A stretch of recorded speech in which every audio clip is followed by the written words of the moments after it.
Hello, everyone, and welcome to the first live edition of Insider Gaming Weekly, a video game podcast. I am, of course, one of the senior editors here at Insider Gaming, Mike Straw, joined, as always, by he who refuses to post to the Insider Gaming forums, co-senior editor, Grant Taylor Hill, and the one who doesn't know how to tell time, A to the P, Albert Perkins. Guys, this is a big show for us, and we already have hundreds of people in here, and it's only going up. How you guys doing? How you feeling? Oh, man, everything's gone quiet now that Oblivion's come out, isn't it? Now that we know it's real and it's hit the market, we've got nothing to write about now, so we can chill out. Been busy, but now we're good, man. That's it. We're good for the rest of the week. We can just put our feet up, relax. We're good to go, right?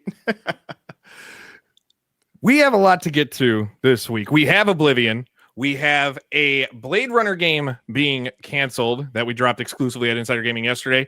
Switch 2 pre-orders. PlayStation removing games despite raising prices. But before we get into all of that, of course, this is Insider Gaming Weekly, a video game podcast. We are usually live, but we're starting it. But you can find us wherever you listen to your favorite shows. Now it will be up in the evenings after, in the US, in the evenings after we air this live. It will be on all streaming platforms. You can watch it live on YouTube, live on Twitter, also video on demand on YouTube as well. If you are watching us on YouTube, subscribe, leave a like on this video. It helps spread. If you want to ask your questions, we will get in as many as we can. If you want to guarantee your question gets answered or your comment gets read on the air, leave us a super chat. We're not requiring it for this show. We will never paywall this show, but it does help us, continue to grow at a platform where we are growing every day. And I thank you so much for all of that. Also, insider-gaming.com/forums. Sign up. Discord might be going to hell in a handbasket. Every other social media platform might be falling apart. The Insider Gaming forums are always reliable if you want to talk the latest in gaming. Come join the community there.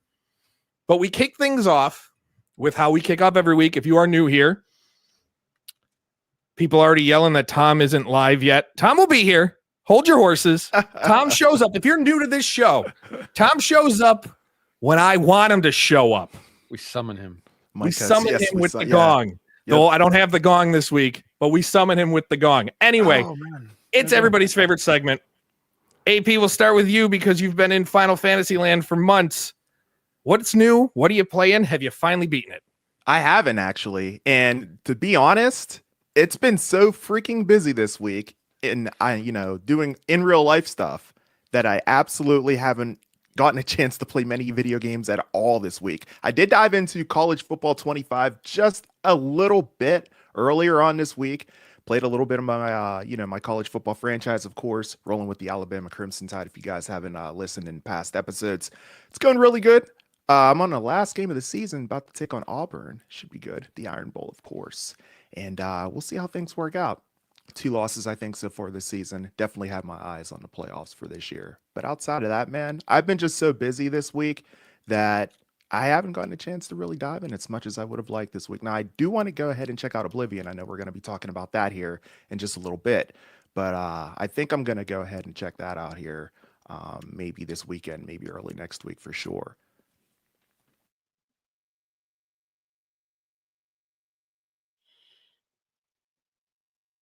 Mike, where did you go, buddy? I muted myself. My arm muted. We'll do it live. This is my idea, by the way. That's an amateur. Yep, this was my idea. The guy with the years of radio and live show experience is the one who left himself on mute when he was thinking he was going to sneeze. Grant, you've been playing Oblivion. I saw the day it launched, the Oblivion remaster, but is that all you've been playing or anything else? No, man, never too much. So I'm multifaceted, Mike. I play all sorts. So this week I've actually had something like 5 or 6 games on the go. I kind of like dip in and out. So Oblivion Remastered, yeah, I've been playing a bit of that. Funnily enough, I've never played it before. Not to any real extent anyway. So for me, it's like having a whole new Elder Scrolls game, which is great. But my wife is like a 5,000 hour veteran of the game. So she is critiquing every move I make. Oh, you missed a chest. Oh, you missed this. There's a person there. So it's okay. I mean, I appreciate it for what it is, but I hate that whole backseat gaming thing. So that's a struggle. But We've also been playing Silent Hill 2 remake, which I think I alluded to like last week or the week before. Getting close to the end, and it's getting a bit repetitive, but I like it. It's okay. We actually just watched the 2 films as well, the Silent Hill film and then the Silent Hill Revelations movie. We watched those as well. We're in a bit of a Silent Hill spree at the moment, so that's been good. Escape from Tarkov on the PvE loop. Black Ops 6, because as we speak right now, as we record this, as we stream, Major 3 is live in Boca Raton, Florida, which is really, really cool. I always love it but this time of the year, there's like 4 majors a year, and they're always good watching. So I've got that on in the background right now, actually on the other screen. And then 2 games, which maybe one's unexpected, maybe one isn't. One is La Chimera. I've been playing La Chimera, which is from Reburn, which is the studio that was 4A Games. They kind of split off, rebranded. So I've been playing their new FPS title. I can't say a thing about it because the embargo goes live tomorrow. The embargo is lifted tomorrow for reviews. But, stop by insidergaming.com if you want to see the review on that one. Maybe figure out if you want to pick it up. And then one that I installed today, and I gave a little spin, SpongeBob SquarePants, the Patrick Star game.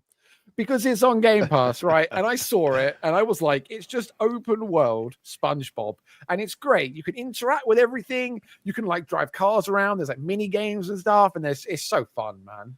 It's so fun. So that's like the spread for me in the last week. Lots of games. Nice variety, Grant.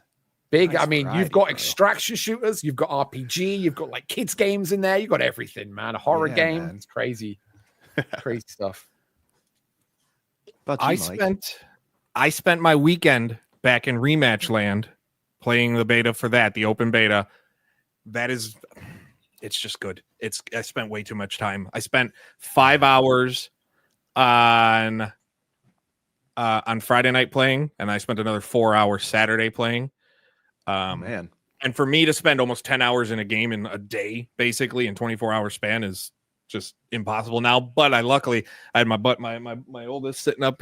I got him into Minecraft Legends, so he's been playing that on his computer behind me, and then my 3-year-old sits with him and watches, and then the baby stays with my wife. So we had our own little game session, so it makes it really easy for me to get into something. And then I've been continuing to play RuneScape Dragon Wilds, because there's people who've had reviews up and impressions. I don't want to give that yet, because I'm just not there to the point where I can say this is a game and it might be a case of I'm trying to convince myself that this is a game people should pick up at its current state, because it's not a bad game. Like, it plays exactly how you'd hope it would play. It's just, like I said last week, it still has nothing that is like caught my eye. So I'm playing it continuously, waiting for something to catch my eye, and hopefully it does. If not, I might have to go, all right, I'm putting it down until we get some major updates later in the year. So that's all I've been doing.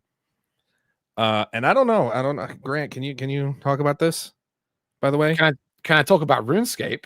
No. The chat, Grant just wants is this true? You want the 420 gun skins in Call of Duty? Man, I saw people complaining about that, saying that like this year they went like all out, and I don't know what it was, because I don't really get much in the store. I don't care about bundles that much unless we're talking CDL bundles. But they were like, people saying they had like special modes and maps and weapon skins and tracer packs and like everything, all themed around, like weed. And Jane Silent Bob. They do it, yeah. They had the whole thing. Didn't they have Snoop Dogg last year, or Cheech and Chong last year? Yeah. They do it every year, and it's like it's what they put the most attention on, I think, these days when it comes to like skin packs and stuff, is they save it up and they put all their creative efforts into like 420. Yeah, I don't know. Rather than making a good game. So, Speaking of what, in the devil's lettuce, and it's not really, Speaking of a good game, at least everybody remembers it being a good game, and then the rumors were finally confirmed this week, and it finally launched, the shadow drop that everybody knew was coming. Elder Scrolls 4 Oblivion Remastered. I don't know if I call it a remaster. It's a full-on remake in my book. Is out now in the wild. Bugs, voiceover screw-ups, and all its charm. It has blown up. The marketing in the newsletter, insider-gaming.com/subscribe to subscribe to our newsletter with 50,000 strong each and every week. I wrote about how this has been the best marketing this company, Bethesda and Microsoft, could have possibly asked for. And the numbers on Steam have proven that with nearly 200,000 peak concurrent players. Like on a Tuesday, it had 150,000 in the middle of a day in the United States. Like, to say people were hyped is an understatement. We saw it at the site. We saw it at the site. A little inside baseball behind the scenes. Like, the interest for Oblivion far surpassed interest for anything else we were covering. Ever. Anything. So, Grant, you've been the one playing it the most. What are your thoughts on this remaster? Or was it obviously it was smart to do? They're making a boatload of money. Yeah. But was it worth it? Like, in your mind, was this a game that we needed? Because now we've gotten 4, 5, and 4 again before 6. No, we had 4, 5, 5, 5, 5, 5, and 4. You know, that's how it went. Yeah, you know, I think really for me, it would have been much more impactful, I think, if I'd have played it like when it came out, like 20 odd years ago, and then I play it now. So I've got more of a comparison piece in my head, because all I'm going up to it, like I've seen like memes and stuff and like clips, like you say, about the bugs and the funny voiceovers and the weird NPCs. And that's really my only exposure to Oblivion. So I'm going in thinking like I said, this is like a whole new Elder Scrolls game for me. This isn't like a remaster or a remake. It's just new. But I think knowing what the old one looked like and, you know, seeing how it has played or like seeing the comparison piece and stuff, I would be on the side of the fence. This is a remake. Like, it's so high effort. Like, they've been working on it for years. And they had several studios engaged on it.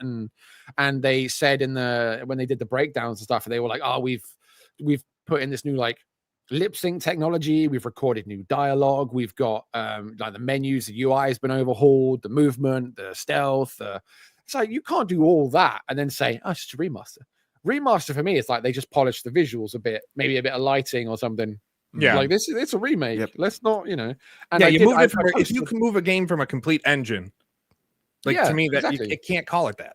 Yeah, exactly. That's what I'm saying. And then it got me excited too, because I was talking on the insidergaming.com about how it really fills me with so much hope for Fallout 3 Remastered, because we kind of sort of maybe know it's coming. You know, it might be a while till it's here, is the running rumor right now, but Fallout 3 Remastered, if they do that as well as they've done Oblivion, oh man, like, it's crazy. I can't fathom how good that would be, because that is the game. It's one of the founding games that kicked off my love for gaming, was Fallout 3, like, in earnest. So to have that come back, man. So I mean, yeah, I'm all in for it. I'm gonna stick with Oblivion, and I'm gonna give it a good playthrough, and I'm gonna rinse it as much as I would any other RPG. But I think it's genuinely what they've done with that is stellar. I saw so many funny memes as well of like, it was like talking like Todd Howard, like Chad Howard now, saying like how they've put all this money and time and effort into putting this game together, and they're like, the marketing department is like, right, now let's start marketing it, and then Todd's just like, release it. Just release it, man. They're like, what? You're crazy. No, I mean, I don't think, and some people are like, don't you think they should have, you know, hyped it up and let it simmer? No. Like, I think had they not shadow dropped it and handled it the way they did, where they didn't acknowledge it until the day before and all this, I think interest honestly would have dropped a bit.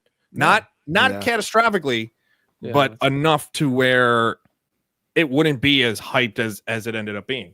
Hypothetically, because it has to be. What do you think the reaction would be like? What do you think the world would be like if Rockstar just came around and one day they were just like, you know what, screw it, have it here?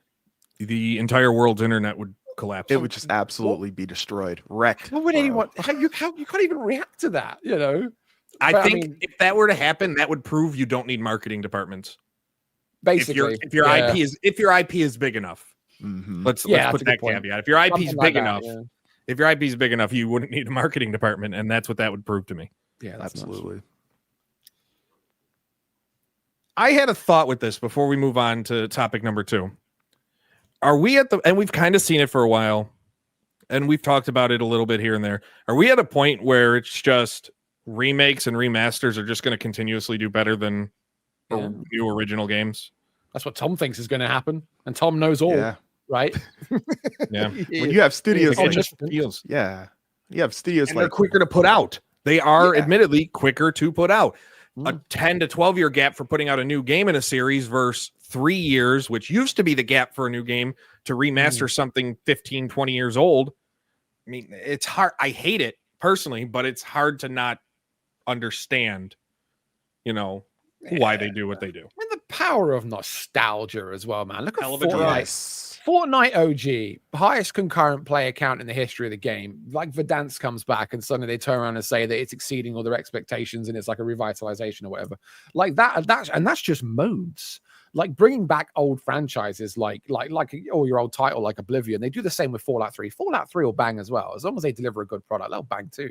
There's countless games you could do that with. How many times are people saying like, "Oh, we need a remaster," or like me? I'm holding out for, which won't ever happen. I want to see the Killzone franchise get like remastered or something. Yeah. It won't ever happen. Yeah, Will never happen. But I absolutely adore that series, and it pains me that it died a death like 15. Though the game's composer thinks a remaster of the original trilogy would do a lot better than putting out a new game, and he's probably right. Well, yeah, I think he said something along the lines of like it's too bleak for today's like gaming, consumers or whatever. And it's like, well, that's fair because all they want is like, bright skins and flashy laser beams and Killzone is not that. Killzone is dark and miserable and grim. Yeah. What do you think, AP? Do you think think this is kind of where we're at now? I think so, man. I mean, when you have studios like Virtuous doing what they're doing, I mean, my God, man. I mean, it's absolutely incredible what they've been doing here. I mean, we just talked about it last week. This is for you. It gives you hope for what they're going to do with Delta when you finally get your hands on that one. And exactly I know that's about to mention. That's your cup of tea right there. Yes, I cannot wait. It's going to be phenomenal. I mean, they're just knocking it out of the park with their remakes, and they're just remastering the game so well. It's just in a sense you see them, you get your hands on them, like we've been saying. These aren't remakes. Like these are these aren't like remasters, they're like complete remakes essentially. So that's just how well of a job they're doing. They're just killing it right now. Story number 2, Blade Runner. This one came out of nowhere, exclusively at insidergaming.com. An unannounced Blade Runner game was canceled at Supermassive Games. I got this information late at night, Thursday or Tuesday night. Spent Wednesday all of my morning calling and talking to people. And this game, it's now there was already the one at Annapurna being developed. We don't know what that status is after the entire developer team quit. But this was a completely different game at Supermassive Games that was called Blade Runner Time to Live, which was a character-focused cinematic action adventure game where you play as the only Blade Runner left in 2065, a 10 to 12 hour single player story. And the documents that were sent to me, which was basically a bunch of dev docs and decks they were basically presenting as they went. Like this had full budget, anything you can think of about this game. Wow. I was sent concept art, timelines, actors, everything, composers, who the composers were. And if I can't put out the composer because only like 4 people knew who that was, and it would easily be traced. But if this got out, the fact that they were able to sign this guy to a contract, a legendary composer, a legendary Italian composer is all I'm going to say. But this game development started pre-production September 2024. It was scheduled to end pre-production now, around in March, with end of prototyping by September 2025, with a release for 2027 on current gen platforms, PC and Gen 10, Xbox, and PS6. The game was canceled in December, right around Christmas. I spoke to a few people, and a lot of them, none of them blame Supermassive. I want to preface this, make it clear. None of them blame Supermassive Games for this game being canned. Despite the issues Supermassive had and the layoffs they had last year and things like that, not a single person I talked to puts blame on Supermassive. They all throw blame at the IP holder of Blade Runner, Alcon Entertainment, who, from everybody who I spoke to, said they were awful to work with. And they're just very pushy. They will change things on a dime. They will force changes that break what they planned. Like there were things where full teams were being moved around. For added context, I left it out of the story because I wanted to talk about it here. There were full teams that were just removed. Everything was going great. People who played it said it was impressive. It was beautiful, going smooth.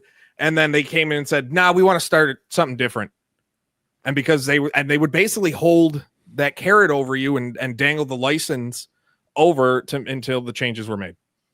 And I think like it just seems like that kind of what led to this dying, which sucks because Blade Runner is a monster IP that has not properly gotten a game since the Blade Runner 97 game. They had a bad VR game a decade ago or not too long ago, but that's it. I reported this story and people are like, why do we got to keep hearing about these games that are getting canceled? Because it continues to happen. They don't think layoffs are going to come out of this game being canceled because they probably already would have. But a lot of people who worked on this game that I spoke to were pissed. I don't get how that happens so quickly. Like, I know that they said, it's the IP holder is like the bad juju and but in such a short period of time, it goes from like pre-prod to close down in like 2 or 3 months. Like, how did this had to have been building for there must have been some kind of like you don't just walk into you don't just walk up to a dev or whatever, a publisher or whoever, and go like, oh, we want you to put a game together tied to the Blade Runner or whatever, and then it's like that must have been months and months in the planning. There must have been like some onboarding or some relationship building or something before that where they realized these guys might not be what we want. It's weird that it got even that far, like you say, like composer and voice actors, and they had everything. And I asked about the timeline, and they even said one of the people I talked to said that it was a little bit ahead of schedule. They probably would have been finished prototyping had it continued the way things were moving by like July, August instead of September. So things were actually ahead of schedule when it happened and happening right around Christmas. And I just keep going to myself, well, at least they didn't all lose their jobs when it happened. But the fact that it still happened, like you're building up this thing you're really excited about because the Blade Runner IP, for the most part, is still an exciting IP to follow, read about, watch. Alcon Entertainment bought the IP's rights and everything like that back in 2011, and since then there's all these grandiose things that they want to do. It's just nothing really comes to fruition other than a couple shows right now. Mike, did you have like any inkling as to like when they were going to announce it, as far as like a time frame to the public? Their plan wasn't to announce it. From who I spoke to, who's no longer with the company but was a part of the decision making, one of the people, their plan was to announce it when it was about a year away. They weren't at the point where they could announce it yet. They didn't want to be a studio that announced a game 2-3 years out. Instead, they wanted to announce a game that was at most a year away. And with what the plan was for 2027 release, I think they wanted to wait until it hit alpha stage. So we were looking at sometime in 2026 for an actual announcement. Wow. Yeah, that's they also noble. wanted to show cinematic. They wanted to show straight gameplay with their reveal. Oh, that would have been oh my god, that would have been amazing. And that's noble of them to decide that they were going to wait on it too, because a lot of these studios they announce these games and it's just all cinematics, and then you don't hear anything for like 3 years or something, So, man, and a lot of people were taking from this when the story went live. If you want to read the full story, it'll be linked in the description after the show, but it's also at insider-gaming.com. Gen 10 Xbox and PlayStation consoles. There's no mention of the Switch in the document, or Switch 2, but everyone's like, oh, does that mean we're getting this console, both these consoles in by 2027? What it read to me and how I took it from talking is that it will be launched on those consoles when those consoles are available. It's not like they're going to release it for those as well, not just a PS5, Xbox Series type of thing. But so I wouldn't take too much into, well, we know where, all the signs point to the next Xbox being in 2027 and PlayStation being around there or 2028, but I wouldn't put that as a clear cut, no, it's a guarantee these consoles are coming. So take that what you will. man, it just bothers me because again, we don't know what the Blade Runner 2033 from Annapurna is coming. We just don't know. Yeah. And this is another one of the people like, why would you tell us something that hasn't been announced? Because it's a story worth talking about. That's why. I feel bad because I'll be honest here. Transparency, frank. I don't know what Blade Runner is. I have no idea what Blade Runner is. I've never seen the films. From the artwork that I saw, it looked kind of like a cyberpunky thing. I guess it's like a retro future or the sci-fi. I don't know what it is. Honestly, I can tell you. Is it that thing with Harrison Ford?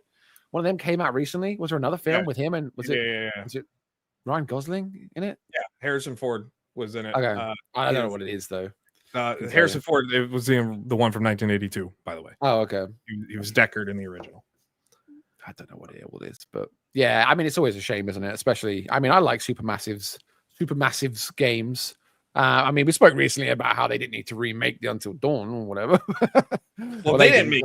They didn't. Yeah, they didn't. But just I mean, the original made. It was the capture on the movie that now that's out, that's bombed as well. That movie has gotten like it's Until Dawn in name only. Yeah. Which, because it shouldn't have happened. I think I saw a review. I don't know if it was IGN or someone saying like, just go and play the game instead. Like, just don't even touch the film. It's not even worth it. Yeah, so, man. Yeah. Techno Cookie Grant is well fit. There you go. Yes, he is. He is absolutely. Topic number 3. Nintendo Switch 2 pre-orders in the United States and Canada finally went live after, worries about pricing and tariffs and government interference and all that fun stuff on this side of the pond. And it was a nightmare. Sites crashing, sites letting you place your orders only to cancel them hours later. It was a mess on everything. I didn't even attempt to get one because, and I'll get my thoughts on this in a second. I know AP, you tried, couldn't get it. Grant doesn't give a damn because I'll get one in the UK. You don't. Yeah, and I'll get one a year after launch, launch, man. I'll wait until they got some games on it and stuff, and it's fleshed out, and I'll wait for like a Switch 2 OLED.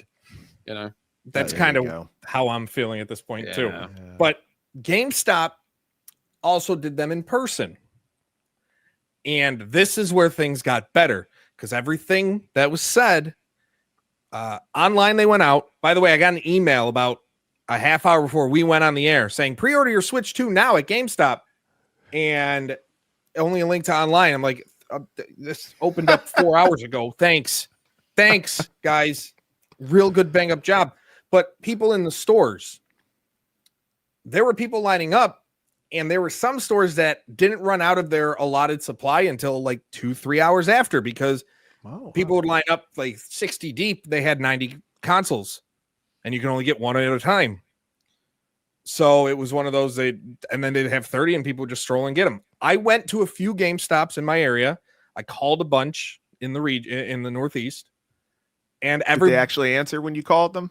Every associate spoke to me. They had no problem answering any single question. And all they said was it went perfectly. Not a single person complained. Their systems worked the whole time. Everything went smooth because of the limitation to one per person.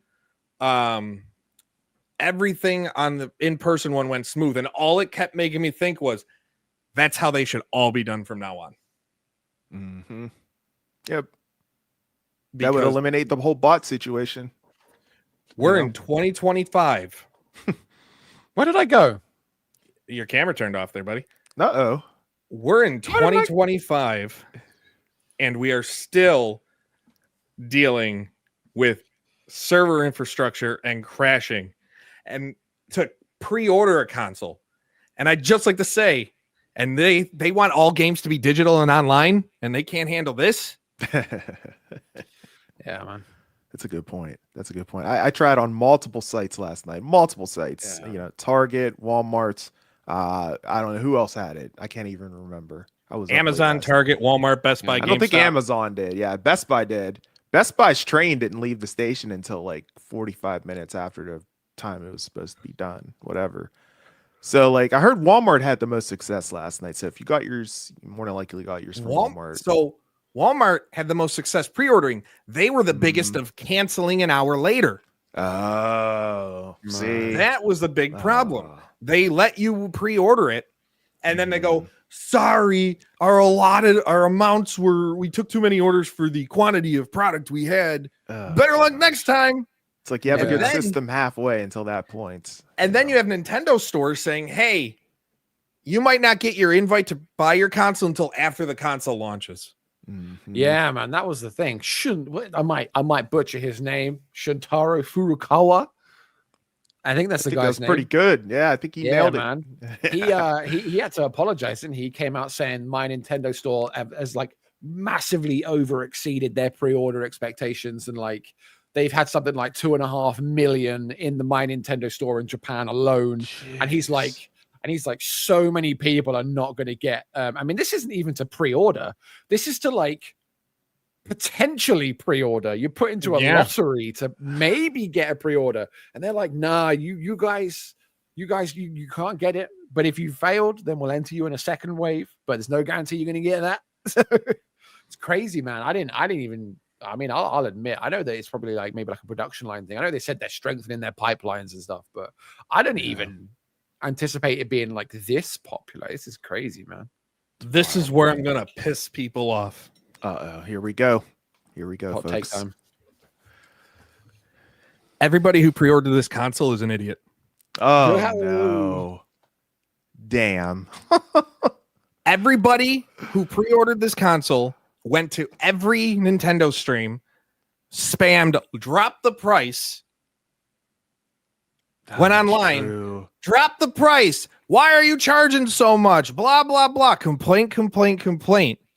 Are the same ones that stayed up till the wee hours of the morning or got up early for GameStop or wherever and spent all this time trying to pre-order this $500 console, despite them complaining about it.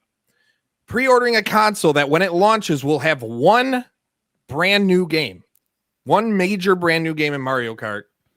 That's overpriced. And dozens Hot take. of games that have been out for years that if you haven't played already, you're probably not going to play. Oh, it's got Cyberpunk. Whoop-de-doo. It's been out for 7 years. 7? Almost. What, 2020? So it's close enough. Dude, the last 5 years are the longest 2 decades of my life. Doesn't matter. This constant complaining and whining about the price. And I'm one of them, 100%, which is why I didn't pre-order this console. Will I eventually get one? Maybe, if my son begs me enough that he wants one, and it's so hard for me to say no to my spoiled children because I get them whatever they want, basically. But I just can't sit there and in my mind go, these are the same people that were mad about the price, and basically say to Nintendo, you win. Nintendo knew what they were doing. They knew no matter, they could have set this price at $700. Yeah. It would have still sold out. You'd still see the same result today. Correct. Yep. I agree. And I know calling everybody who pre-ordered the console an idiot is kind of generalizing. Not the right thing to say. Not really the best thing to say. So let's rephrase it. If you were one of those people whining, complaining about the price, and you still went and pre-ordered this thing, you're probably not good with money, and you should just give it to me. And then I won't pre-order it. I'll use it to buy new camera equipment. There you go. I will say this, as far as GameStop goes. So, all the pre-order fiasco last night, it was going ham. It was crazy. Yeah, right. Exactly, Tom. It was going crazy last night. And then out of the blue there, you had GameStop. They come out with this tweet and they're like, hey, we'll see you tomorrow. Look forward to, serving you tomorrow, essentially. And then it just complete hell. 12 hours, 18 hours later. I'm like, you're going to put out some swagger of a tweet like that, and then you're going to have all these crazy issues with your site. Like, I don't know. I must have refreshed that page at least 1,200 times, bro. Man. Nothing. Just a gray not available box. Never turned red one time. Just oh my god. It wasn't just that. It was bad gateway. Like error 502. They couldn't connect to the host. That It was my so favorite, bad. the 502. Yeah. It was so bad. And Grant's just sitting here going, don't care. Don't bother me. But that's the thing. Like, it's just, I don't know. The concession towards the pricing, towards the game costs, I don't know. It bothers me. And all it does is have me going, Grand Theft Auto 6 will launch at $100 for the base game, and it will immediately become the most pirated game in video game history. Not condoning it, but we know that's where it's going to go. Because there will be a threshold that companies will pass to the point of no return where people just say, bye. That's why, as I always say, and I'm the biggest proponent, support small indie games. That's all I want to say. We got to move on. Marathon. The alpha is out. A lot of people got into it. A lot of people didn't. I'm one that didn't. I didn't. But I watched a lot of it to kind of get my ideas without feeling it. And there is nothing from watching about that stream that went up the day before it was supposed to. And then Twitch streams and gameplay videos. There's still nothing about that game that has me going, I want to play it. Yeah. The art style looks awful. It looks so muted. Not muted. In some areas, it did look really good. In other areas, it just didn't look impressive whatsoever. So I don't know. I just don't know what to think about this game. And then on top, like it did well, like I think like just under 7,000 peak concurrent on Steam, which is it's an invite only alpha. So that is promising for this, but it was also a free alpha. Will this change when the game launches later this year and people have to spend $30, $40 on a premium game? That doesn't break the mold from extraction shooters. What do you guys think? No, man. I'm not going to go so far as to say it's DOA, but I'm like it's not you. Concord level. Yeah, I'm like you. Like I don't see. I'm not attracted to it really, and I loves me an extraction shooter. I've been around the block with extraction shooters. I did see some good takes from it on socials, like Paul Tassi, Forbes. He had a pretty good breakdown of the positives about it after giving it a little spree. You know, talking about like the maps, the immersion, the lore, the movement mechanics and stuff. And then I saw some of the creators talking about it and people complaining about things like TTK needs to be lower. And some people saying it just looks like kind of like a weird oversaturated Apex Legends. And I see that as well, because one of the things with extraction shooters, most of them are hardcore to the point where a single bullet can take you out of the game completely without a moment's notice. And when you take that element away and you make it really like arcadey, you really do step away from the genre. I think it was like DMZ was great, but it wasn't really an extraction shooter, even though it kind of purported itself to be one. But I think like it'll emerge, it'll have its day, it'll have its moment, and then I could see it dying off very quick. One of the things that Paul said was that short term looks great and there's definitely room for long-term expansions. They've got like a new map coming out when the game launches, and they can keep doing that. They can keep churning things out in that respect. But I don't know. As an extraction shooter, I don't know if it's really going to fit nicely into that niche, because like Tarkov, I've spoken about Escape from Tarkov. It sets such a high bar for extraction shooters that it's synonymous now. Everyone thinks, oh wow, Marathon, there's a new extraction shooter coming out. Oh, is it like Tarkov? How was it like compared to Tarkov? And you can't do that. You can't make that comparison. Exactly. And they, in the interview with the guy's name escapes me, but he was like the director of the game, and he was saying how like they're not trying to like compete. They just want to exist alongside Tarkov, and they want to have their own thing, and they want to like no extraction shooter has really succeeded at living alongside Tarkov. It just hasn't happened. So I think for that point, you might have people gravitate over, they see what it's about, then eventually they'll just go back to what they know best, and that is Escape from Tarkov. So I don't know, it's accessible. It's designed to be a bit more casual. I mean, and that's the big thing. That's not the genre. That's not extraction shooters. They're not supposed to be casual. And that's the big thing too. They need the benefit, I guess, of Tarkov being what it is it's not a console game right now. Exactly. Yeah. I mean that's we'll get it on the Game Boy soon. They're leading exactly, yeah. Nikita, I love that guy. They're putting a lot of stock in saying like, oh, it's basically like it's not the first, but it's one of the first extraction shooters you'll get on console, and they're trying to put a lot of stock in that. I think because every time a good extraction shooter comes out, like talking about them recently, like Escape from Tarkov, like Marauders was good back when, like Brazen Warfare, for example.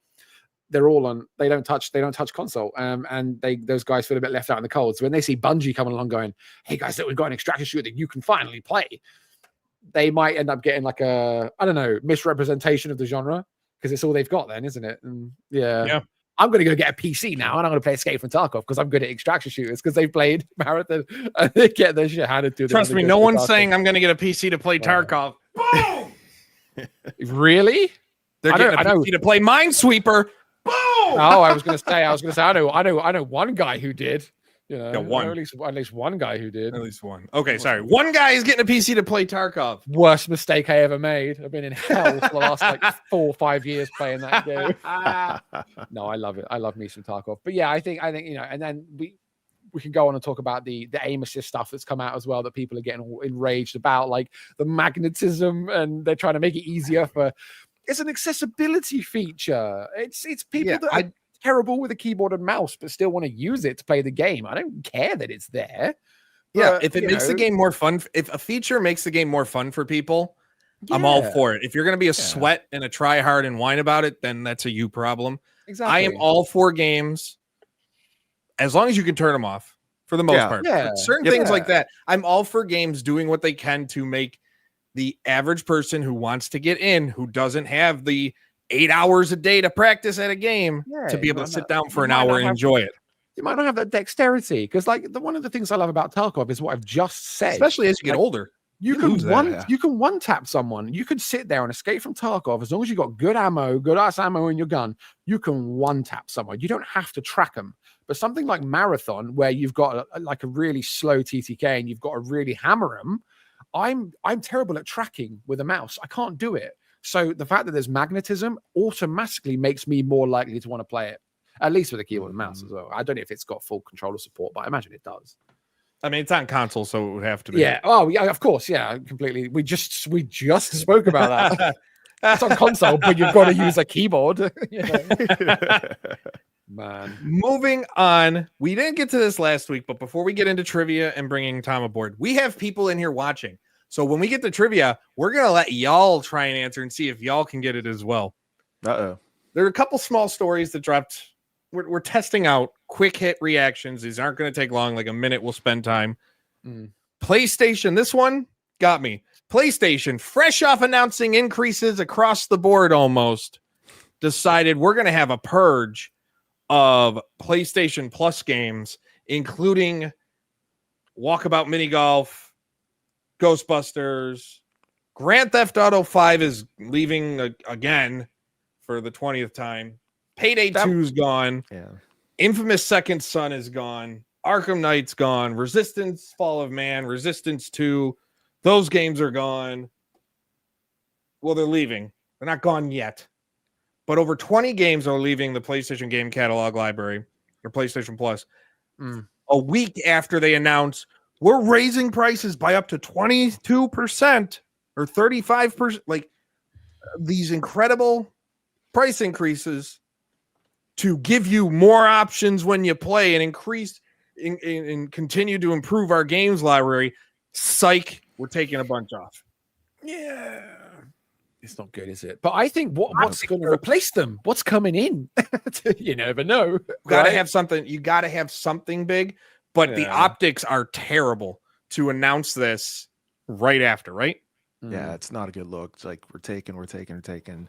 Yeah, I mean, all those games on the list are high fidelity games. Except for maybe Grand Theft Auto. I mean, everybody's played Grand Theft Auto at this point. It's like, okay, well, whatever. You want to take Grand Theft Auto? Don't worry, that's a big reason to get a Switch 2 so you can play GTA 5. When's Skyrim coming to Switch 2? Sorry, I'm done. Number 2, and this is more for AP because he brought up college football. College football 26. confirmed a July 10th release date today. Madden, August 14th, which we knew from a leak, but confirmed.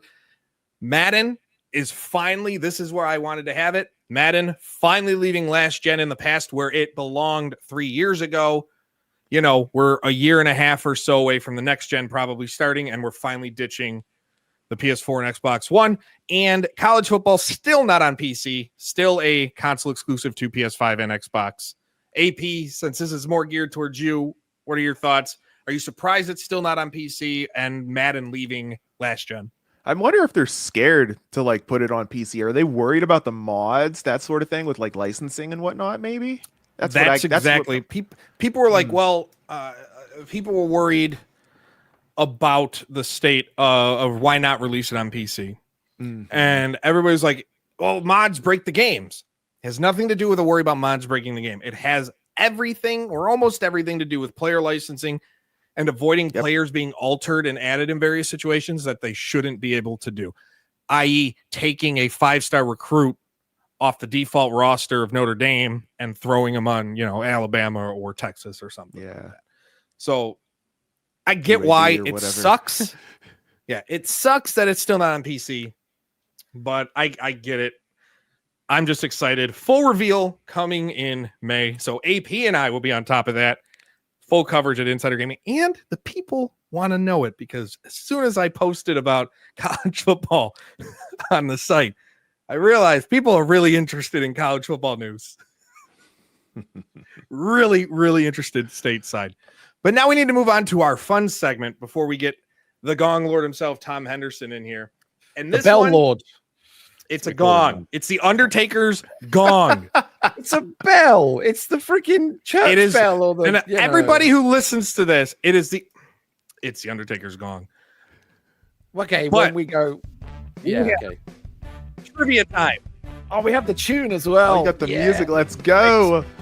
What we do basically, you know what? I should have had the leaderboard ready for this, and I could have put it in that bottom corner. I told you to have that for last week. I forgot. I spent 2 hours trying to get this set up to where the graphics are working on here.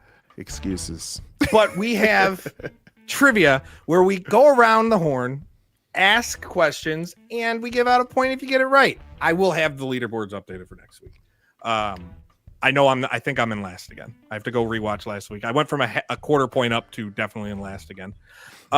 So I will do that. But Grant, we're going to start with you.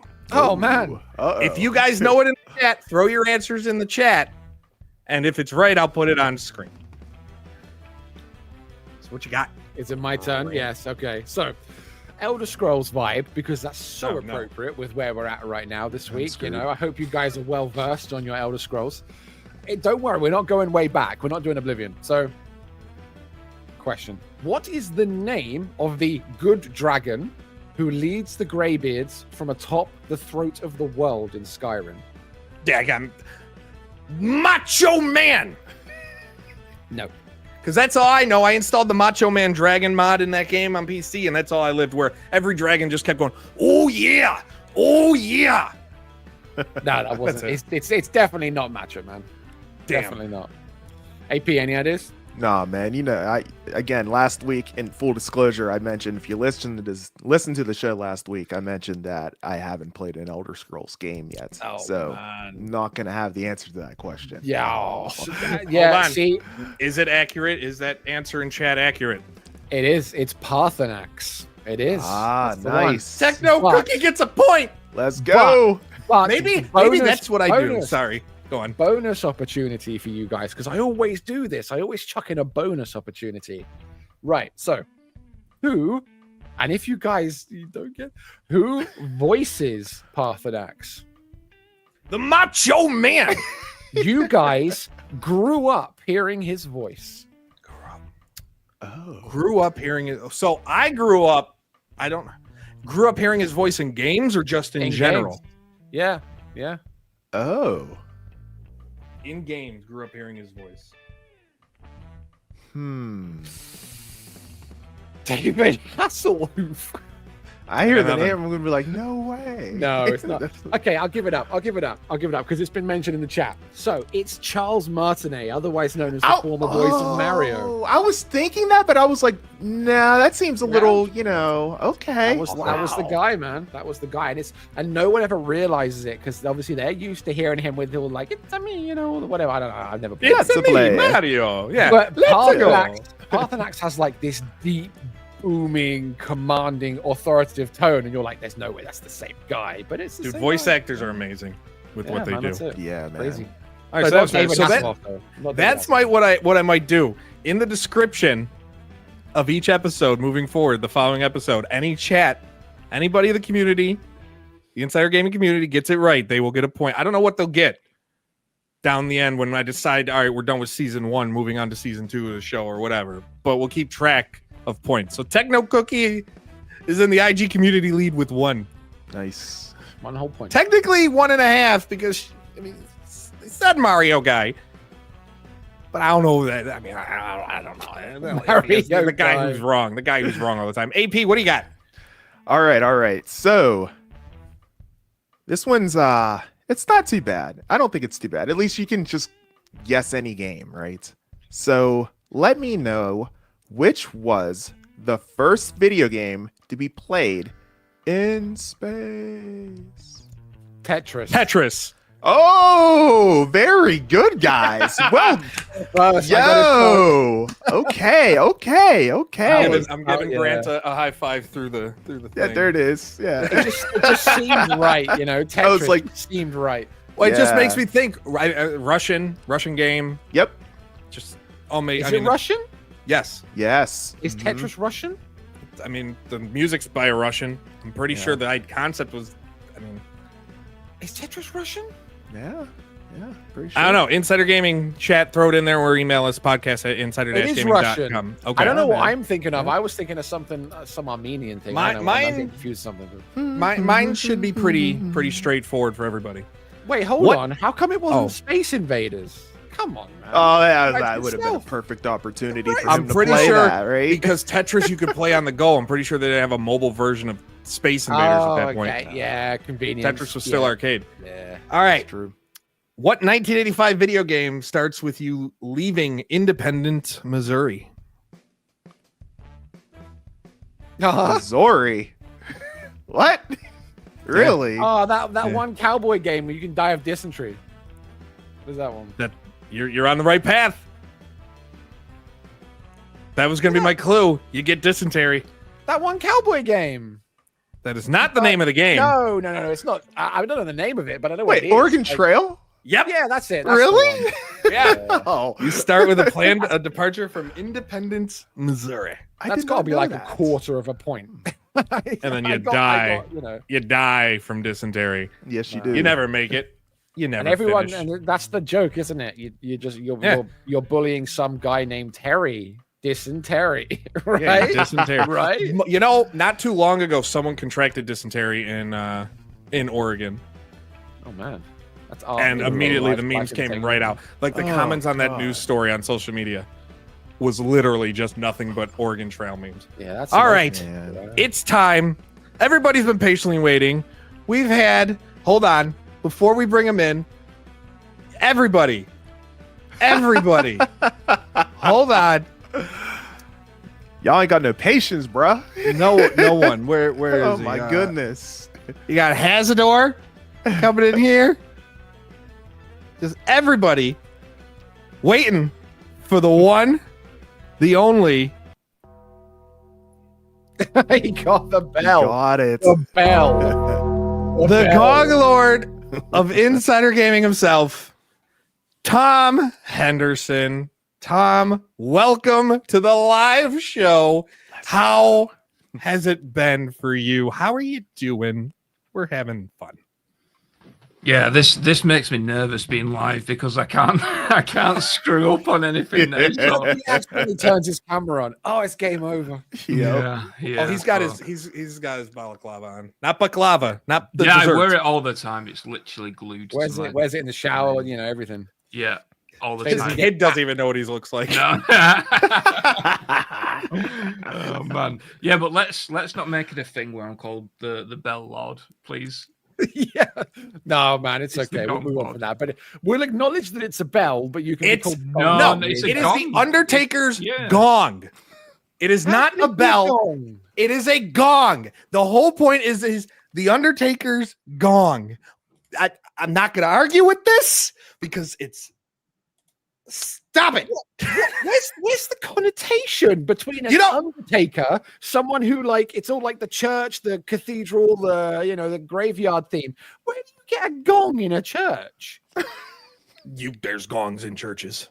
For Somewhere. whom the bell tolls, man. That's what it's all about. I like how whenever you said there's gongs in churches, you actually sounded like the Undertaker.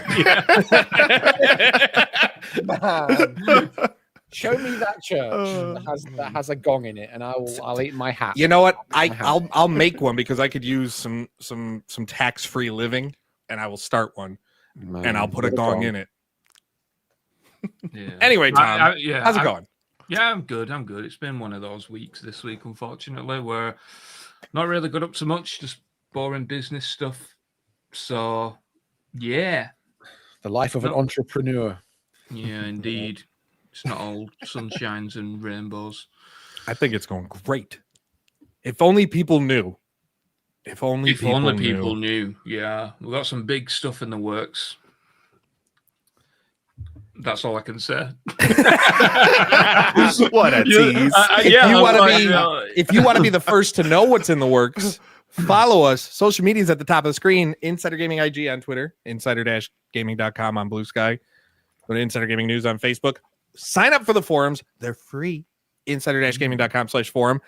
And you can just make one post a day and you will be, about 100% more active than our own Grant Taylor Hill. One. Oh man. Yeah, I think what's exciting of what we've got working on as well is that even you guys don't know some of the stuff, which is even I know it's bothering me. Yeah. But yeah, a lot of Grant and I by the way, another inside baseball, we are in weekly meetings with this man. And he continues to constantly say, we'll tell you soon. Can't talk about it yet. We'll tell you soon. I'm just like, this better be, the world's gift to gaming, which it will be. I'm confident. Whatever we do. You want me to reveal it now? Sure. Okay. As soon as you tell Fata Zero when we can expect PS6 details. Yeah, okay. I'll announce it now. It's layoffs. No, I'm joking. No. I'm joking. Man. Can you imagine announcing that on a podcast? Oh my A God. live one at that. No, it's not. It's really good stuff, but that's all I can say. But yeah, let's get on to gaming. I don't have much in terms of leaks and teasers and rumors and all of that good stuff because I have been pretty busy doing the business end. But I do want to give props to one developer and one game that has released this week, and that is the developers behind Claire Obscure Expedition 33, and the developers behind that is Sandfall Interactive. I don't know, I feel like the Oblivion releasing the way it did and shadow dropping has definitely overshadowed that release. But from everything that we've been hearing on that game, I don't know if any of you guys have played it yet, but it's the second game. I think it's the second game this year, right, to receive critical acclaim. I think it's got 91 out of 100 on Metacritic. Yeah. And interestingly enough, that game and Blueprints are by two brand new developers that have come into the game. So that's it. I saw really it's cool. Crazy, their debut game. I followed one of the studio's founders on Twitter, and the guy has something like 300 followers or something like that. These guys are small, and what they produce, and the cast as well. I don't know how they've got Andy Serkis, Charlie Cox, like Ben Starr, Jennifer English. How man? But it's genuinely, it looks great. But you guys can probably, we've had many chats about this. You guys can probably figure out why I'm being put off playing it. I don't know if you can. I've mentioned this so many times before. Turn-based. I know that they've got some innovations in there where they've made the turn-based much more engaging. Like there's some real-time stuff mixed in with the turn-based. But I cannot abide turn-based combat, and that is such a blocker for me. And it's a shame because it looks really intriguing. Like, to give them their dues, like it looks, and there's like what 30 people working there or something. It's just 30 people. And what I really want to know, like, I've had a copy of the game. I've yet to, install and play this game yet. I think it might be what I have to after I finish up this RuneScape stuff, because my biggest thing is I was nervous about just the name. I'm a big, like, people see a name and they're just like, because there's a lot of people that judge books by their cover. That's just how the human mind works at times. Right. And Clair Obscur Expedition 33, could be that type of game. I think Expedition 33 is just the perfect title if you just leave it like that. But yeah, the overshadowed, I was worried about with the shadow drop of Oblivion, but then to see the fact they still end up with today getting a peak of about 52,000 players on Steam. Yeah, for a first game, a game that's not $70. I think that's on sale right now on Steam for $45. They're running they've already, like, you take in, just you sell 52,000 at $45 or whatever, and you're still looking at like $2.4 million in revenue in the first 12 to 24 hours. Like, that is to them, for a first game, you can't help but be happy with what they're doing. Yeah. And I know, like, the plugs from Microsoft and being on Game Pass, that helps. Yeah. But if the game was bad, it still wouldn't matter. Game Pass and having that push and pull from Microsoft does not really help. And I don't want to poo-poo on it, but you look at a game like South of Midnight, not even close. Yeah. To the reaction of Expedition. Me too. Yeah.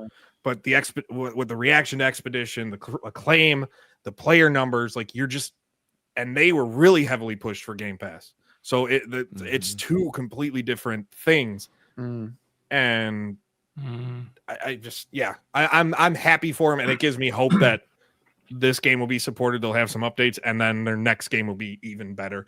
And you got to think they're already thinking about that next one if they haven't already. Yeah. I think what's exciting for me as well is, like, these studios just coming out of the woodwork now. From, like, I don't know if you guys know this, but the CER and I think the CTR and a few other high level people over there are all ex Ubisoft. So it makes you think. It makes you think, like, where are they from? I think they're French. They are French. Yep. Yeah, but it makes you think, right? Like, without bad management, without all of these constraints of a big company, look what can come out of it. Like, just such phenomenal work from 30 developers, and it really gives you that sense of, like, the future of gaming isn't doom and gloom. We're going to see a lot more of these types of games, these games like this, Blueprints, etc., Balatro, and all of these fantastic games coming out now. And yeah, it's like, my kind of view of the future of gaming has changed quite a lot in the past 6 months. It's definitely gone from very much pessimistic to optimistic, and just true excitement. And I'm really excited to see what these developers are going to do with that creative freedom and then the technology moving into next generation. I'm still, like, I want to be excited. I'm excited in certain areas and I'm pessimistic in others. Like, I'm not as a whole, I can't be super excited, but in a lot of areas I'm thrilled. Like, there's a game, a studio that's been under wraps for a couple years, that was started by IO Interactive's co-founder Janos Flosser, that announced their first game today, Wombo Games. And this is my type of game. It's called Raiders of Black Veil. It is a roguelite game that has, like, a blend of MOBA style champions and RPG loot system, and then PvE extraction gameplay, all in this roguelike isometric view environment. Looks really good, and it's been under wraps for a couple years, and I'm actually working on scheduling an interview about the game for Insider Gaming, so keep an eye out for that, hopefully, within the next couple weeks. But I mean, that's what was that gent recently that came out saying like, why does it feel like every new game coming out has to be an extraction shooter? Like, if that's got extraction elements in it, it's like that's another one with. I'm okay because it's a roguelite, and they're mixing trying to everything. mix it up a bit. Yeah. So I'm excited for that, but it's that type of stuff that I'm excited for. Yeah. It's interesting. And then on the flip side, you have still got stuff like Fair Game $sign by Sony, the live service game that is still in development somehow. I mean, I'm interested to know like their thinking of that and why they think that it's gonna be successful in some way. I know that I'm kind of going on a bit of a tangent here, but it was just relating back to the Marathon discussion before. From what I've heard on Marathon is that Bungie and Sony have got the interest levels where they expected them to be in terms of like alpha signups and that kind of thing, but they're very, very much concerned about the response of the just the social media and stuff. I know we always get into this little debate of, oh, it's just a bubble, right? Like social media is just a bubble, and it doesn't really reflect the general gaming audience and that kind of thing. But time and time again, it's proven that it does. Yeah. It is what people are thinking. So yeah, I've heard from quite a few high up people from Sony that they are very much concerned about that. So we'll just have to see right in the next few months how it all shakes out. We have got the September release and then a beta. I think they're planning to do a beta like July or somewhere around there. So interesting times, but then Sony just have games like Fair Game $sign in development, which we can probably assume. Is that the official name we're running with here? Fair Game $sign. Well, what should we say? Well, that's what it said. That's how it's spelled, man. Fair Game $sign. I'm going to refer to it. I'm going to spell it out like that in articles. I'm going to literally not even put the $sign. Fair Game $sign. Speaking of thoughts, what are your thoughts on what you've seen with Marathon? I know you haven't been able to dive into it yet either, but just the reaction that people are getting or the lack of it seems to be overshadowed a bit? No, I think what they are trying to do is popularize the extraction shooter market, which is fine, right? Like it's fine, but I think what they're missing on is the fact that genre is very hardcore. Like Grant was saying, it's very one shot. It's one of those atmospheric games where you don't know what's around the corner. Every corner that you take, there could be someone with a rifle, right? And one shot to the head and you're dead. Mm-hmm. And I don't know, like this whole kind of like half a clip to kill someone and stuff like that just doesn't gel well for that particular game mode and game type. I mean, whether or not they can popularize it with the likes of a console release remains to be seen, but I'll give it a shot. I have got access. I've not played it yet, and maybe I can report back in the next Insider podcast. But so far, I'm just kind of like, meh. I just don't really care for it. Like, I thought that the Bungie name would carry it maybe a lot further than it would, but yeah, I'm just kind of meh. I think it's going to do well for 2 weeks. It's going to do good numbers on Twitch, and then as soon as the creator money runs out, the sponsored streams run out. It's just gonna, man. Twitch drops run out. That's it, man. I love it because every time I don't love it. Every time a new extraction shooter comes around, it is always the exact same. No, I mean fair play to them. They're securing their bag and that, but it's always the exact same people, and they're always people like you play Tarkov any other time. And I know that as soon as you're done with this marathon stream, we're going straight back to Tarkov. I know it, man. Yeah. And I guess it's a topic for another time as well. But I've also heard from a few like PR companies and market, PR on specific publishers. The whole kind of view botting thing, man, like with what's been going on, that's kind of spinning things quite heavily as well. So it's going to be interesting to see if PR agencies still go down that road because that model doesn't work, right? When a streamer's got 80% bots. What's hilarious is the fact that that's still a problem. It was a problem a decade plus ago, and it's still. It's just too easy, man. It's too easy for them to do it. That's the problem. Too easy to get away with it. Yep. Or they get like a 2-day ban or something. How heartbroken are you about Blade Runner?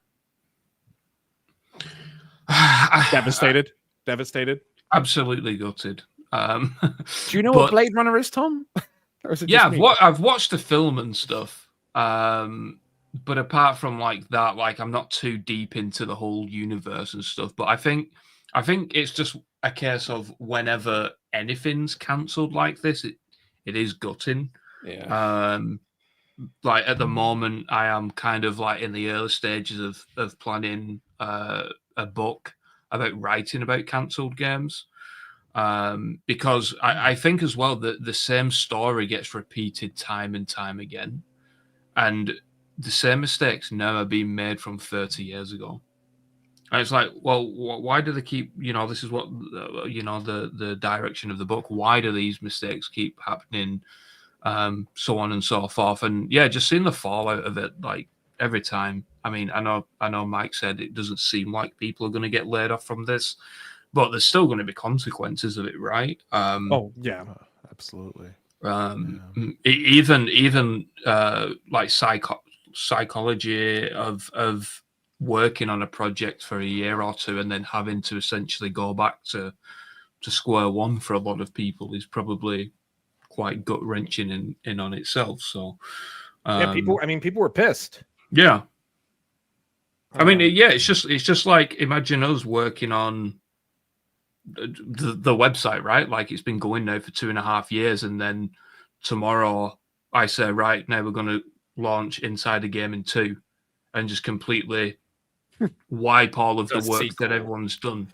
You know what I mean? Like no article history. It's gone. Yeah, it's gone. But that's probably how a lot of those people feel, because all of that work's gone. Like you never. I mean, apart from like if it gets out there leaked, it's just lost to history, I guess. That's why I think you see a lot of these guys, like artists and stuff. You always see it pop up on like what's that one website? Is it like ArtStation or something? Yeah, ArtStation. You always see like years later, it's like, oh, there's some images that someone's found of a game that was cancelled 10 years ago, and someone's put up I think wasn't there a bunch of like Time Splitters stuff that was leaked that way? Yeah. So you get some people do things like that, and I guess devs they might hold on to some stuff depending on what their security policies are. Well, it's all about NDAs at the end of the day, and that's still an issue, isn't it? Like, but they usually have statute of limitations, don't they? Usually.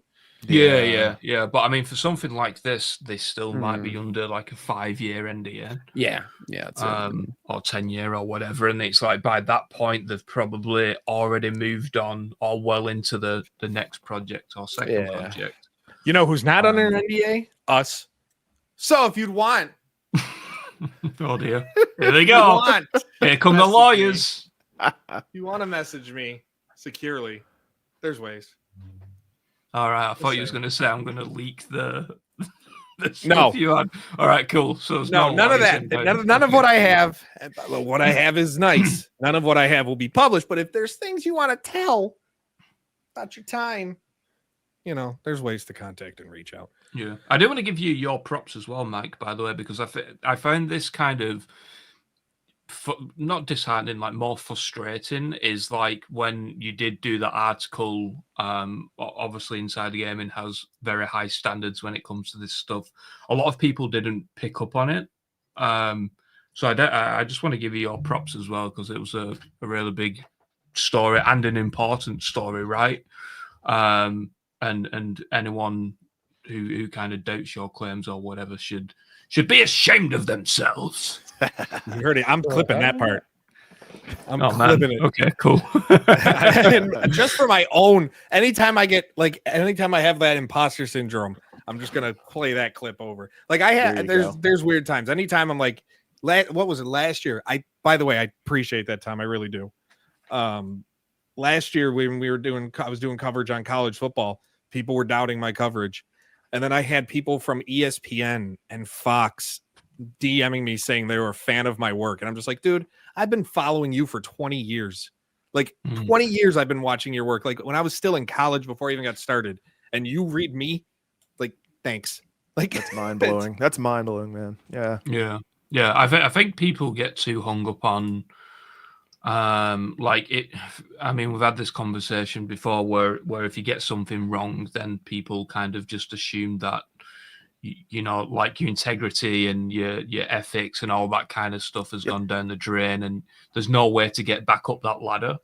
But yeah, on I mean, what everyone here has been doing over the past 2 years, right, has been phenomenal, and give each and every one of you the props individually. But in terms of this week's like trophy, yeah, I definitely want to shout you out, Mike. And I'm awful at trivia, but I got this going for me. Can't Not get bad. a single question right.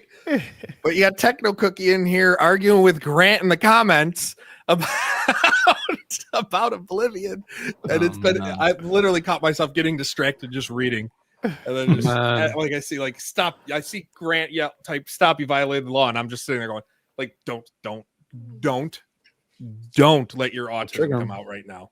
Like, don't, because I just wanted to start stimming and yelling, "Stop! You violated the law!" in exactly the voice. And I'm like, "Stop doing it, Mike! Don't do it." Is there anything coming up, Tom, that you, as we start to wrap up here, that you're excited about, interested in? I know you don't have much in the way of inside stuff coming at the moment, but is there? The next few weeks are pretty busy. In terms of like, you know, the boring side of running a business. So nothing particular that I'm working on at the moment. I think over the next few weeks, I think things are going to start coming out of the woodwork though. Like, you know, Summer Games Fest is coming up, June's coming up. It's typically a pretty big month for reveals. So I'm hoping that soon we're going to start hearing about the next Call of Duty. Maybe we'll get some kind of bigger and more official stuff on the next Battlefield. I still get nightmares about the whole Soon June Boom tweet that they did. But I mean, if they are planning to release that this year, then we should hear about that soon. And also, like the big one, will we hear about GTA 6 soon? I'm sick of like seeing the bullshit like fan theories and stuff. But we're 2 weeks away from earnings. Yeah, exactly. So I think if it's coming out this year, we should hear something in the next 2 weeks. That's not like a leak or anything like that. That's speculation, just simply because they have to, right? Because then the next earnings call after that is what, August, would it be? Yeah, it would be August. They'd be well into the next quarter. So we'd be at the point, like, if it's going to come out in 2026. Yeah.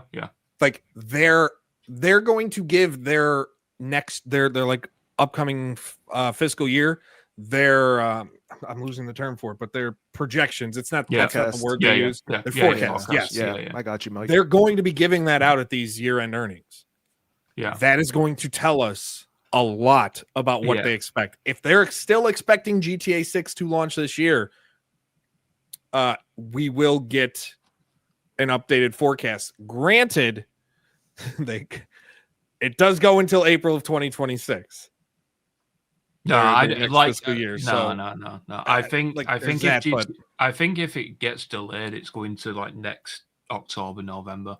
I just can't see them doing a spring release for a game like that. I don't know. Granted, GTA 4 not as like it's taken its whole thing, but GTA 4 was an April launch, so like they've never really. It's just I don't know, man. I think it's too much of a Goliath event to miss like that window. Mm-hmm. And I think that if it does need to be delayed, then they would much rather delay it by a year anyway. Because if it needs to be delayed, there's probably some fundamentally wrong, like things going wrong with whatever they're doing, right? So yeah, we'll see. I do actually have. Speaking of stories and GTA 6, I do have like a well well-researched story coming out in the next couple of weeks about GTA 6 and the online component. Oh, That's that's a big one. Oh man. That's a big one. Spoiler, it won't have one. Could you imagine that? What would they do for microtransactions? They're just going to stick with regular GTA Online. GTA 6 is going to be a whole separate product, no online whatsoever. That's not the story, guys. That's not it. Like, there was like a pause after you said it because it hit me. I'm like, someone is thinking that is on Reddit. Run it. That is on Reddit in the next 10 minutes. Exactly. Especially now I'm verified after. Oh my god, you've gone from tier 1 to tier 4 real fast. Ah man, I'm Detective Seeds. Low blow. Well, yeah, that's nothing really too exciting. Apart from June and stuff, right? So I think things are naturally going to happen. So maybe it's good that I'm not working on something right now, because I think that naturally we are going to start seeing some things. Summer Games Fest, Xbox Showcase. I don't know if PlayStation's doing anything or not. So organically, we should start to see the usual suspects in the community getting hold of marketing information and all that kind of stuff and leaking it out. So 250 million views on that GTA 6 trailer. 250 million. I think people a are million comments. Crazy. I think people are a little hyped. But nuts. You know what? I did. I went back when I went back to do those stats. I must have watched it like 10 times. I must. There you have go. Your 10 more views. That's a really good view to comment ratio as well. Yeah, like one comment for every 250 views, man. Yeah, that's solid. We should get 250 one comment for every 2 views, and we can catch up. We are only 249,999,000 views away from catching up to GTA. I could see your brain working real hard then. It was struggling. It's that American education system. Steam coming off the headphones. On that note, it's time to wrap up. We've been here long enough. Tom, everybody can find you on social media. Look for the red snowmobile. Yeah. And the face that's always hidden. Grant, where can the people find you? Newkov. That's it. Find me on everything. The YouTube, the Twitters, the Twitches, the TikToks. Newkov. That's me. I love it. Yeah, you guys can always follow me over on YouTube at Weekly Wrap Up, youtube.com/@Weekly Wrap Up. You can feel free to follow me over there on my channel. Additionally, I'm also on X as well at The Weekly Wrap Up. Also on Insta at The Weekly Wrap Up. I'm on Blue Sky at Albert Perkins. Yeah, I'm pretty much everywhere. What about you, Mike? I'm on the screen. Mike Straw Media. Throw it right up on the screen why now, have we baby. not got that? I was going to say because you didn't because you didn't enter it when you joined the lobby. Yes, I did. Is that what it was? It said like what company you're from, and I was like, oh, is that what that's for? Oh, okay. There you go. No one pays attention. Before we go, one question here from Mortal Ride: do we also think or know Sony was confident to share Ghost of Yotei release date because they know the release date of GTA 6 now? Do you expect GTA 6 related things at a possible PS event? I don't think they know the date, but I think some studios are tired of waiting and they just need to get a release date of their game. I don't think when's the date? October 2nd. October, yeah. Yeah, well, I think even if GTA 6 came out, it's like I think traditionally it's like mid-October, right? I think last week of October it's traditionally been. Yeah. When it has released in October. The latter end, yeah. Which it has for every game except the last 2. So yeah, and I think Marathon's aiming for September. I know that they did that to get away from GTA 6. I think as long as you're early, if you're a couple of weeks before, you're better off. Yeah, I think Marathon is also launching the same day as Borderlands. It is. They strategically did that, right? Because then they know that Take-Two's not going to do GTA 6 on the same day as Borderlands as well. So they're not going to. That's why I think October 2nd for Ghost of Yotei, it's a week and a half or so away from that. So GTA 6 isn't coming out a week after Borderlands. it's not. I still am determined it's a November launch. Like that's still where my head goes. I don't think. I think November personally. Mm-hmm. Yeah, I'm doing Price is Right rules too. October 24th, man. I called it. On the second question about GTA 6 things being in a possible PS event, traditionally they've always just done their own thing. Take-Two and Rockstar. Yeah. I think there was one instance where there was like a GTA 5 Enhanced Edition at a PS event, if I'm right. Yeah, and then but yeah, like traditionally, like they don't need PlayStation, they don't need Xbox, they just do their own thing, and the quality and hype speaks for itself, right? That's the thing, man. They could put out right now. They could put out like a screenshot of like a wheel from a car, and everyone would be just losing their minds over it. And our traffic would go through the roof. The power this game has, like they could show a blade of grass. Yeah, just ridiculous. Speaking of the power, we have the power to go home. Yeah, we're already home. Yeah, we're done. Thank you for tuning in to everybody on this debut live edition. Make sure if you are watching, you like, subscribe, find us everywhere, social media at Insider Gaming IG on Twitter, at InsiderGaming.com on Blue Sky, Insider_gaming on YouTube, Insider Gaming News on Facebook, wherever. Subscribe to us on all your favorite audio platforms. AP, it's the wrap up of the live show debut. You're on the clock. Take it away. Let's go. Whoa, what's up with the... Oh, no. Oh, that was kind of wild, man. I was like, I'm divided up into quadrants there. Good stuff as always. Guys, go ahead and smash the like button on your way out. For Mike, Grant, and Tom, I am, of course, your host with the most A to the P, Albert Perkins, and we will see you on the inside.